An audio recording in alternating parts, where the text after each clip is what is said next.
ಸದನದಲ್ಲಿ ಶಾಸಕ ಯತ್ನಾಳ್ ಕಿಡಿಕಾರಿದ್ದಾರೆ. ನಾನೇ ನಿಷ್ಠಾವಂತ ಕಾರ್ಯಕರ್ತ, ನಾನೇ ನಿಜವಾಗಿರುವಂತ ವಿಪಕ್ಷ ನಾಯಕ ಅಂದಿದ್ದಾರೆ. ಸದನದಲ್ಲಿ ಬಿಜೆಪಿಯ ಉಚ್ಚಾಟಿತ ಶಾಸಕ ಯತ್ನಾಳ್ ಗರಂ ಆಗಿದ್ದಾರೆ.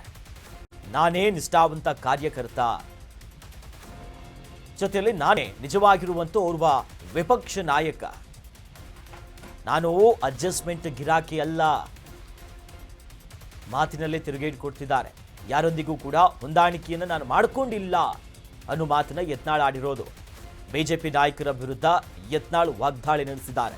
ನೋಡಿ, ರೆಬಲ್ ನಾಯಕ ಅನ್ನೋದಾಗಿ ಗುರುತಿಸಿಕೊಂಡಿದ್ರು ಬಿಜೆಪಿಯಲ್ಲಿ.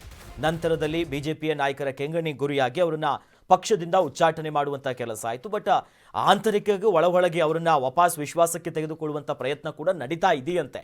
ಬಟ್ ಮತ್ತೆ ಅಧಿವೇಶನದ ಸಂದರ್ಭದಲ್ಲೂ ಕೂಡ ನಾನೇ ನಿಷ್ಠಾವಂತ ಕಾರ್ಯಕರ್ತ, ನಾನು ನಿಜವಾಗಿರುವಂಥ ವಿಪಕ್ಷ ನಾಯಕ, ಯಾವುದೇ ರೀತಿಯಾದಂತಹ ಅಡ್ಜಸ್ಟ್ಮೆಂಟನ್ನು ನಾನು ಮಾಡ್ಕೊಳ್ಳೋದಿಲ್ಲ, ಅಡ್ಜಸ್ಟ್ಮೆಂಟ್ ಗಿರಾಕಿ ನಾನಲ್ಲ, ಹೊಂದಾಣಿಕೆ ರಾಜಕಾರಣವನ್ನು ನಾನು ಮಾಡ್ತಾ ಇಲ್ಲ ಅನ್ನೋದಾಗಿ ಒಂದು ರೀತಿ ಬಟ್ಟೆ ಸುತ್ತಕೊಂಡೇ ತಿರುಗೇಟು ಕೊಡುವಂಥ ಕೆಲಸ ಮಾಡಿದ್ದಾರೆ. ಬಿಜೆಪಿ ನಾಯಕರ ವಿರುದ್ಧವಾಗಿ ಯತ್ನಾಳ್ ಅವರು ತಮ್ಮ ಅಸಮಾಧಾನ, ಸರಿಯಾಗಿ ಸರ್ಕಾರ ವಿಪಕ್ಷ ಸ್ಥಾನದಲ್ಲಿಟ್ಟು ಅದನ್ನ ಸರ್ಕಾರವನ್ನು ಪ್ರಶ್ನೆ ಮಾಡುವಂಥ ಕೆಲಸಕ್ಕೆ ಇವರು ಮುಂದಾಗ್ತಿಲ್ಲ ಅಂತ ಬಿಜೆಪಿಯ ವಿರುದ್ಧವೇ ಗರಂ ಆಗಿ ಮಾತನಾಡಿದ್ದಾರೆ. ನಾವೇ ನಿಜವಾದಂತ ನಿಷ್ಠಾವಂತ ಕಾರ್ಯಕರ್ತರು. ಈ ಸದನದಲ್ಲಿ ನಿಜವಾಗಿ ವಿರೋಧ ಪಕ್ಷ ನಾಯಕ ಅಂದ್ರೆ ನಾನೇ. ಆಯ್ತು, ನಾ ಅಡ್ಜಸ್ಟ್ಮೆಂಟ್ ಗಿರಾಕಿ ಅಲ್ಲ, ನಾ ಯಾರು ನೋಡೋ ಹೊಂದಾಣಿಕೆ ಮಾಡ್ಕೊಂಡಿಲ್ಲ, ನಾ ಮುಖ್ಯಮಂತ್ರಿಗಳ ಕಚೇರಿಗೆ ಹೋಗಿಲ್ಲ, ಯಾವ ಮಂತ್ರಿಗಳ ಬಳಿ ದಯಾಪರನಾಗಿ ಕೇಳ್ಕೊಂಡಿಲ್ಲ.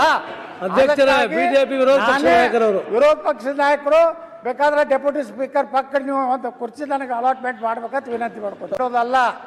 ನಾವೇ ನಿಜವಾದಂತ ನಿಷ್ಠಾವಂತ ಕಾರ್ಯಕರ್ತರು.